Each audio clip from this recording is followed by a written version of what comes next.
এখন দেখবেন সংবাদ শিরোনাম। শেখ হাসিনার মামলার রায় ঘিরে চোরাগোপ্তা হামলা ও অগ্নিসংযোগ ছড়াচ্ছে আতঙ্ক। বিপুল অর্থ আর অস্ত্রের ব্যবহারে দীর্ঘমেয়াদী সহিংসতার শঙ্কা বিশ্লেষকদের। রংপুরের ব্যবসায়ী আশরাফুলকে ফাঁদে ফেলে অর্থ আদায় ছিল হত্যাকারী জরেজ ও তার প্রেমিকার টার্গেট, জানালো র্যাব। নয়াপাড়া গ্রামে খণ্ডিত মরদেহের দাফন সম্পন্ন। বরিশাল বিভাগের হেডকোয়ার্টার হিসেবে বিবেচিত ৫ সংসদীয় আসনটি ফিরে পেতে চায় বিএনপি। অবস্থান পাকাপোক্ত করতে মরিয়া ইসলামী দলগুলো। গাজীপুরের কোনাবাড়িতে একটি ফ্ল্যাট থেকে এক নারী পোশাক শ্রমিকের রক্তাক্ত মরদেহ উদ্ধার করেছে পুলিশ। বর্তমান ডেঙ্গু পরিস্থিতি উদ্বেগজনক নয়, তবে ডেঙ্গু পরিস্থিতি নিয়ন্ত্রণে রাখতে মশক নিধন কার্যক্রম জোরদার করা হয়েছে। আসসালামু আলাইকুম। এতক্ষণ দেখছিলেন সংবাদ শিরোনাম, এখন দেখবেন বিস্তারিত। রংপুরের কাঁচামাল ব্যবসায়ী আশরাফুল হককে প্রেমের ফাঁদে ফেলে অন্তরঙ্গ মুহূর্তের ভিডিও ধারণ করে টাকা আদায় করার টার্গেট ছিল জরেজ ও প্রেমিকা শামিমার। সকালে কাউরান বাজারে র্যাব মিডিয়া সেন্টারে আয়োজিত সংবাদ সম্মেলনে এই তথ্য জানায় র্যাব ৩-এর অধিনায়ক লেফটেন্যান্ট কর্নেল ফায়জুল আরেফিন। বলেন, গেল রাতে কুমিল্লা থেকে গ্রেপ্তার করা হয় শামিমাকে। এর আগে মূল হোতা জরেজকে গ্রেপ্তার করে ঢাকা মহানগর গোয়েন্দা পুলিশ। প্রাথমিক জিজ্ঞাসাবাদ শেষে র্যাব জানায়, জরেজ ও শামিমা মিলে ১০ লাখ টাকা আদায়ের পরিকল্পনা করে আশরাফুলকে ঢাকার শনির আখড়ায় নিয়ে আসে। পরে চেতনানাশক ব্যবহারে আশরাফুলকে অচেতন করে অন্তরঙ্গ মুহূর্তের ভিডিও ধারণ করে জরেজ। কিন্তু টাকা আদায় না করেই কেন হত্যা করা হলো সে রহস্য উদ্ঘাটনে জিজ্ঞাসাবাদ করছে র্যাব। মাদকাসক্ত জরেজ ১২ নভেম্বর আশরাফুলকে হত্যা করে ২৬ টুকরো করে হাইকোর্ট এলাকায় ফেলে পালিয়ে যায়। শামিমা আমাদের যে উত্তর দিয়েছে তাতে তার ভাষ্য মতে ব্ল্যাকমেইলের মাধ্যমে ৭ লক্ষ টাকা পাবে এবং পরবর্তীতে এই টাকা দিয়ে সে মালয়েশিয়ায় গমন করবেন।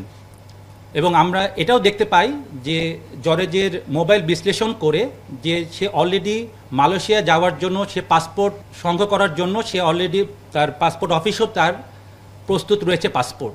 রাজধানীর জাতীয় ঈদগাহ মাঠের পাশ থেকে খণ্ডিত অবস্থায় উদ্ধার হওয়া আশরাফুল হকের জানাজা ও দাফন সম্পন্ন হয়েছে। সকাল 8:30টায় রংপুর বদরগঞ্জের নয়াপাড়া গ্রামে জানাজা শেষে পারিবারিক কবরস্থানে সমাহিত করা হয় আশরাফুলকে। এর আগে গভীর রাতে কাঁচামাল ব্যবসায়ী আশরাফুলের মরদেহের খণ্ডিত ২৬টি টুকরো নেওয়া হয় তার গ্রামের বাড়িতে। গত বৃহস্পতিবার সন্ধ্যায় রাজধানীর জাতীয় ঈদগাহ মাঠের পাশের সড়ক থেকে ২ ড্রাম ভর্তি খণ্ডিত মরদেহ উদ্ধার করে পুলিশ। এই ঘটনায় মূল আসামি জরেজুল ইসলাম ও তার প্রেমিকা শামিমাকে গ্রেপ্তার করেছে আইনশৃঙ্খলা বাহিনী। গাজীপুরের কোনাবাড়িতে একটি ফ্ল্যাট থেকে এক নারী পোশাক শ্রমিকের রক্তাক্ত মরদেহ উদ্ধার করেছে পুলিশ। ভোরে কোনাবাড়ির বাইমাইলের নওয়াব আলী মার্কেটে এলাকার একতা টাওয়ার থেকে মরদেহটি উদ্ধার করা হয়। গুরুতর আহত অবস্থায় তার স্বামীকে উদ্ধার করে হাসপাতালে পাঠানো হয়েছে। পুলিশ ও স্থানীয়রা জানায়, স্ত্রী রহিমা খাতুন ও মেয়ে শারমিনকে নিয়ে বাইমাইলের একতা টাওয়ারের ৫ম তলার একটি ফ্ল্যাটে ভাড়া থাকতেন ইমরান হোসেন। গত রাতে দুর্বৃত্তরা ওই বাসায় প্রবেশ করে এই দম্পতিকে এলোপাতাড়ি কুপিয়ে পালিয়ে যায়। ঘটনাস্থলে মৃত্যু হয় রহিমার। খবর পেয়ে পুলিশকে মরদেহ উদ্ধার করে। গুরুতর আহত স্বামী ইমরানকে হাসপাতালে এবং মরদেহটি মর্গে পাঠায় পুলিশ। নিহতের মেয়ে শারমিনকে হেফাজতে নিয়ে জিজ্ঞাসাবাদ চলছে। এ বিষয়ে আইনগত ব্যবস্থা প্রক্রিয়াধীন রয়েছে বলেও জানিয়েছে পুলিশ। সিটি কর্পোরেশন ও সদর উপজেলা নিয়ে গঠিত বরিশাল সংসদীয় আসন ৫ দক্ষিণাঞ্চলের রাজনীতিতে গুরুত্বপূর্ণ আসন এটি। বিভাগীয় হেডকোয়ার্টার হিসেবে বিবেচিত এই আসন থেকে নির্বাচিত জনপ্রতিনিধির প্রভাব থাকে জাতীয় রাজনীতিতেও। তাই বড় দলগুলোর মনোনয়ন পেতে নেতাদের মধ্যে চলে তীব্র প্রতিযোগিতা। আগামী নির্বাচনে হারানো আসন ফিরে পেতে চায় বিএনপি, আর বরিশাল ৫-এ অবস্থান পাকাপোক্ত করতে মরিয়া ইসলামী দলগুলো। ভৌগোলিক অবস্থানের কারণে দক্ষিণাঞ্চলের ২১ আসনের মধ্যে গুরুত্বপূর্ণ বরিশাল ৫। ৩২৫ বর্গ কিলোমিটার আয়তনের এই আসনে রয়েছে বিভাগীয় শহর ও সিটি কর্পোরেশন। বরিশাল ৫ আসন থেকে নির্বাচিত সংসদ সদস্যের প্রভাব থাকে দক্ষিণের রাজনীতিতে। এছাড়া সরকারের দায়িত্বশীল পদেও থাকেন এই আসনের বিজয়ী প্রার্থী। এটা একটা পলিটিক্যাল হাব নিঃসন্দেহে, এবং কালচারাল হাব, একটা সোশ্যাল হাব, এবং এখানে পলিটিক্সটা বা পলিটিক্যাল অ্যাক্টিভিটিস বর্তমান সময় না, বহুত আগের থেকে হয়ে আসছে। বরিশাল হচ্ছে বিভাগীয় সদর, সেই হিসাবে সমগ্র বিভাগের প্রাণকেন্দ্র এটি। যিনি এমপি হন, সাংসদী হন, উনি আসলে অলিখিতভাবে সমগ্র দক্ষিণাঞ্চলের রিপ্রেজেন্ট করেন এবং সমগ্র দক্ষিণাঞ্চলের নেতৃত্ব দিয়ে থাকেন। ১৯৯১ থেকে ২০০৮ পর্যন্ত বিএনপির দখলেই ছিল বরিশাল ৫। এর আগে 1979তেও এখান থেকে সংসদ সদস্য নির্বাচিত হয় বিএনপির প্রার্থী। তাই এ আসনে মনোনয়ন চেয়েছিলেন দলের হেভিওয়েট 6 নেতা। এবারও দলের আস্থা বিগত 4 বারের সংসদ সদস্য মজিবুর রহমান সরোয়ারি। মনোনয়নের পর দলীয় হাইকমান্ডের নির্দেশে প্রকাশ্যে ঐক্যবদ্ধ থাকলেও ভিতরে অনৈক্যের হাওয়া বইছে তৃণমূলের বিএনপিতে। ইসলামী আন্দোলন বাংলাদেশের মূল কেন্দ্র চরমোনাই দরবার শরীফ বরিশাল সদর উপজেলায়, তাই তাদের জন্য গুরুত্বপূর্ণ এই আসন।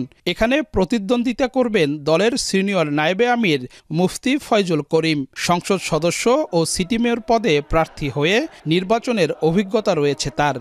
আমি মনে করি ওই পুরানো অঙ্ক অমুকের এত ভোট ছিল, তমুকের তত ভোট ছিল, এগুলো আসলে কিছু না। মানুষ যেহেতু নতুনভাবে অঙ্ক করতে শিখছে, এখন নতুন অঙ্ক কষবে। আগের যে সমস্ত হিসাব কিতাব এগুলি সব বাদ হয়ে যায়। দীর্ঘদিন পর নির্বাচনের মাঠে বাংলাদেশ জামায়াতে ইসলামী।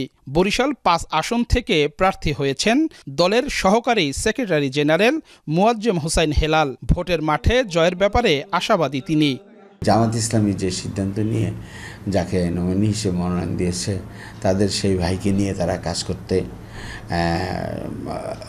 গভীরভাবে আগ্রহী এবং তাকে নিয়ে তারা ময়দানে লড়াই করে এই আসনটি তারা নিয়ে নিতে পারবে বলে আমরা জনগণের কাছ থেকে সেটাই পাচ্ছি। বরিশাল 5 আসনে মোট ভোটার সংখ্যা 4,93,950, নারী ভোটারের সংখ্যা 2,47,000 এবং পুরুষ ভোটার 2,46,943। হিজড়া ভোটার আছেন 7 জন।